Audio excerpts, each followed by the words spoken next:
Hello students. आज का lecture 26 है और आज का टॉपिक है फ्रूट। ओके डियर स्टूडेंट्स, तो आफ्टर फर्टिलाइजेशन जो ओवरी होता है वो किस में चेंज हो जाता है? फ्रूट में चेंज हो जाता है। ओके डियर स्टूडेंट्स, तो यहाँ पे हमने मेंशन किया है a ripened ovary is called a fruit. Means fertilisation के बाद जो ओवरी होती है वो फ्रूट में चेंज हो जाती है। ओके डियर स्टूडेंट्स, तो अगर ओवरी फ्रूट में चेंज हो गई तो ओवरी वाल जो होती है वो किस में चेंज होती है? ओवरी वाल जो होती है डियर स्टूडेंट्स वो फ्रूट वाल में चेंज हो जाती है। किस में चेंज हो जाती है? फ्रूट वाल में चेंज हो जाती है। और ऐसे फ्रूट वाल को हम क्या कहते हैं? पेरीकार्प कहते हैं। ओके डियर स्टूडेंट्स, अब ये जो पेरीकार्प होता है डियर स्टूडेंट्स, ये पेरीकार्प मींस जो फ्रूट वाल होता है, फ्रूट के चारों ओर जो वाल होता है उसे हम फ्रूट वाल कहते हैं। और इसका जो बायोलॉजिकल नेम है उसे हम क्या कहते हैं? पेरीकार्प कहते हैं। और ये पेरीकार्प जो होता है ये टू टाइप्स का होता है। किसी फ्रूट में ये ड्राई हो जाती है, सूख जाती है, और किसी में क्या होती है? फ्लैशी होती है, मतलब कि गूदेदार होती है dear students. Okay dear students, after that अब हम बात करते हैं कि फ्रूट कितने टाइप्स के होते हैं। ठीक है, तो पहला फ्रूट जो है वो क्या है? ट्रू फ्रूट है। और दूसरा फ्रूट है फॉल्स फ्रूट। और तीसरे टाइप का क्या है? पार्थिनोकार्पिक फ्रूट है। Okay dear students, true fruit किसे कहेंगे? अगर फर्टिलाइजेशन के बाद ओवरी फ्रूट में चेंज होती है। यहां पे देखिए, ओवरी अगर फ्रूट में चेंज होती है तो ऐसे फ्रूट को हम क्या कहेंगे? ट्रू फ्रूट कहेंगे। और इसका एग्जांपल क्या है? Mango dear students.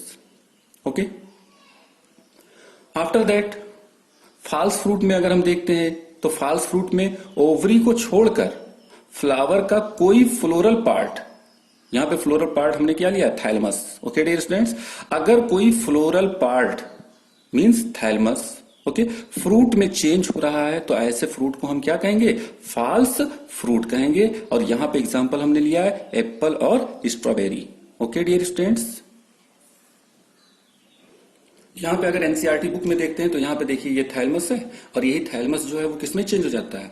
फ्रूट में चेंज हो जाता है डियर स्टूडेंट्स। तो ये एप्पल है, तो ऐसे फ्रूट को हम क्या कहते हैं? फॉल्स फ्रूट कहते हैं dear students. Okay, now third है parthenocarpic fruit.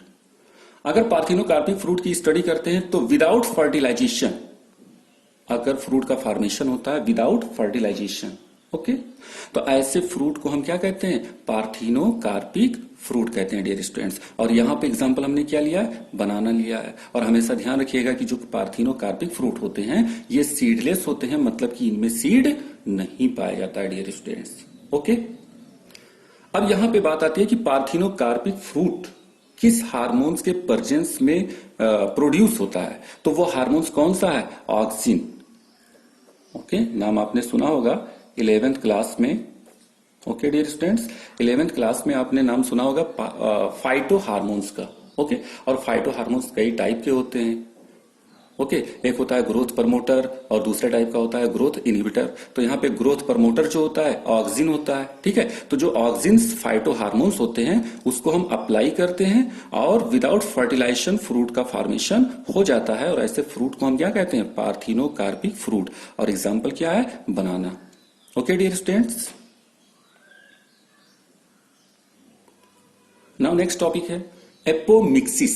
Okay dear students, apomixis को सेक्सुअल रिप्रोडक्शन का मिमिक्स कहा जाता है।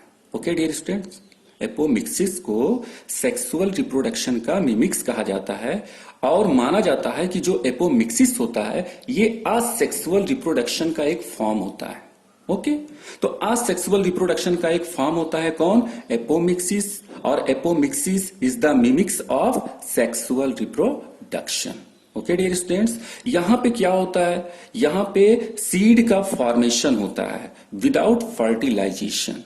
यहां इससे पहले हम क्या स्टडी कर रहे थे? पार्थिनोकार्पिक फ्रूट में हमने क्या स्टडी किया? विदाउट फर्टिलाइजेशन फ्रूट का फॉर्मेशन हो रहा है, लेकिन यहां पे विदाउट फर्टिलाइजेशन सीड का फॉर्मेशन हो रहा है।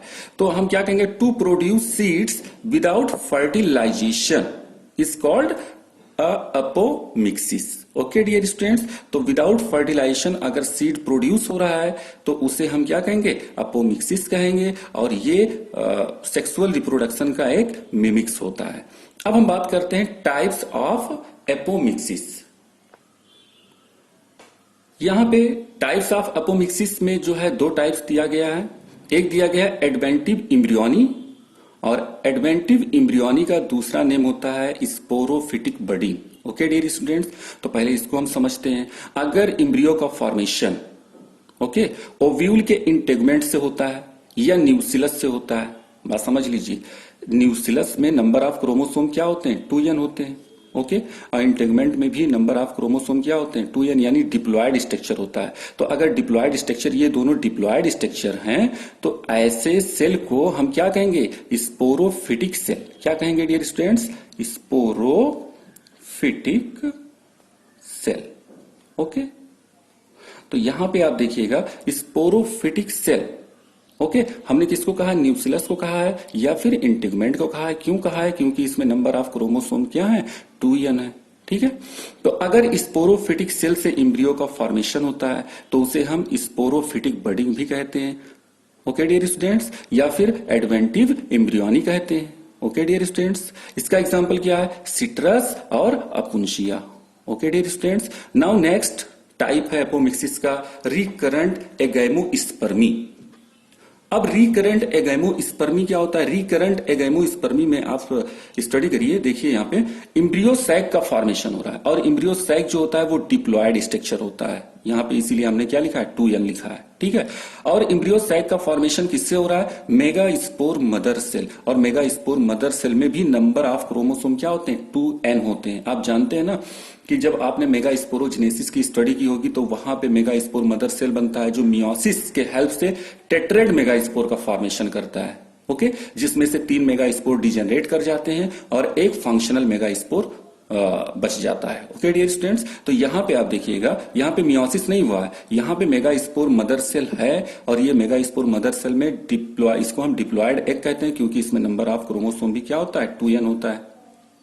ओके, और अगर डिप्लॉयड एग से means mega spore mother cell से अगर इम्ब्रियो सैक का फॉर्मेशन हो रहा है, यानी डिप्लॉयड से डिप्लॉयड स्ट्रक्चर का फॉर्मेशन हो रहा है, तो इसे हम क्या कहेंगे? रिकरेंट एगैमोस्पर्मी कहेंगे डियर स्टूडेंट्स। और इसका एग्जांपल क्या है? एप्पल है और पियर है। ओके, नाउ नेक्स्ट अगर हम पॉलीइम्ब्रियोनी, नेक्स्ट टॉपिक है पॉलीइम्ब्रियोनी, और पॉलीइम्ब्रियोनी की डिस्कवरी जो है वो एक साइंटिस्ट हैं लीवेनहॉक, इन्होंने किया था। और पॉलीइम्ब्रियोनी का मतलब क्या होता है? पॉलीइम्ब्रियोनी का मतलब ये होता है डियर स्टूडेंट्स कि अगर सीड में, ठीक है, कोई सीड है और उस सीड में एक से ज्यादा इम्ब्रियो पाया जाता है। यहां पे हमने मेंशन किया occurrence of more than 1 embryo. Okay, एक से ज्यादा इम्ब्रियो अगर पाए जाते हैं in a seed is referred as polyembryony. अगर सीड में एक से ज्यादा इम्ब्रियो पाया जाता है डियर स्टूडेंट्स, तो ऐसे को हम क्या कहेंगे? पॉलीइम्ब्रियोनी कहेंगे। और इसका एग्जांपल क्या है? सिट्रस है। ओके डियर स्टूडेंट्स, आइए देखते हैं हम सिट्रस में।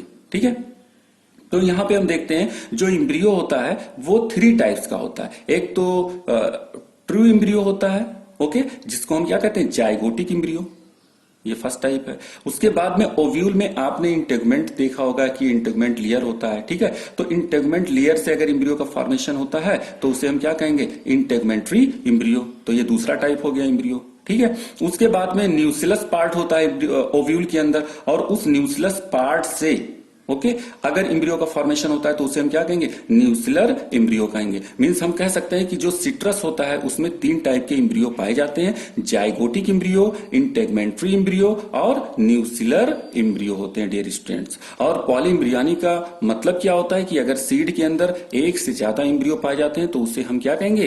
पॉलीइम्ब्रियोनी कहेंगे। डियर स्टूडेंट्स, इसी टॉपिक के साथ जो चैप्टर 2 है यानी sexual reproduction in flowering plants वो कंप्लीट होता है यहां पे। ओके डियर स्टूडेंट्स, तब तक के लिए thank you, God bless you.